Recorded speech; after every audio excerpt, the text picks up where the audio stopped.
বন্ধুরা, আমার হাতে যে মোবাইলটি দেখতে পাচ্ছেন, মোবাইলটির মডেল হচ্ছে স্যামসাং A21s। মোবাইলটি হাত থেকে পড়ে ডিসপ্লেটি ড্যামেজ হয়ে গেছে। মোবাইলের ডিসপ্লেতে হালকা আলো দেখা যাচ্ছে এবং কিছু র্যাক দেখা যাচ্ছে, কিন্তু ডিসপ্লেতে লেখা দেখা যাচ্ছে না। দ্যাট মিন্স এই ডিসপ্লেটি পরিবর্তন করতে হবে। এই ডিসপ্লেটি পরিবর্তন করার যাবতীয় প্রসেস আমরা আপনাদের সাথে সরাসরি শেয়ার করব। আশা করি ভিডিওর শেষ পর্যন্ত আমাদের সাথে থাকবেন এবং আমাদেরকে উৎসাহ প্রদান করবেন। প্রথমে আমরা ব্যাকশেলটি রিমুভ করে নিব, তারপর সিমটিটি আমরা রিমুভ করে নিব, সবগুলো স্ক্রু রিমুভ করব, তারপরে বডিটা রিমুভ করে নিলাম।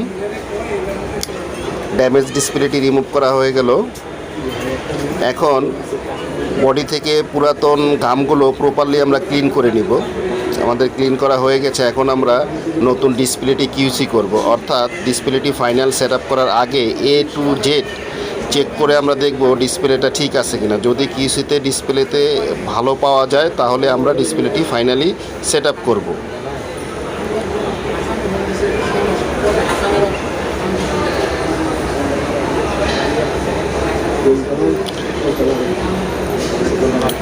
বন্ধুরা, আমরা মোবাইলটি চেকিং করছি।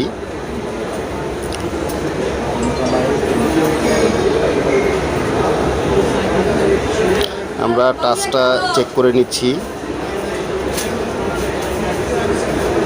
আমাদের কিউসি কমপ্লিট হয়ে গেছে, ডিসপ্লেটি ভালো মনে হচ্ছে। এখন আমরা বডিতে ঘাম দিব ভালোভাবে, যাতে কোথাও ফাঁকা না থাকে এবং ঘাম মিসিং না হয়, তাহলে ধুলাবালি ঢুকতে পারে। অবশ্যই সেটা অ্যালার্ট থাকবেন।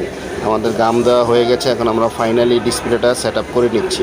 তবে অবশ্যই ফাইনাল সেট আপের পরেও ডিসপ্লেটা আরও একবার ট্রায়াল দিয়ে নেবেন।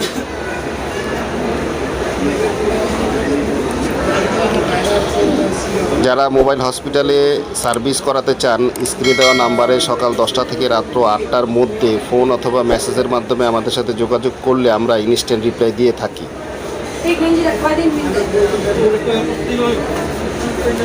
বন্ধুরা, আমাদের মোবাইলটি ফাইনাল অ্যাসেম্বল হয়ে গেছে।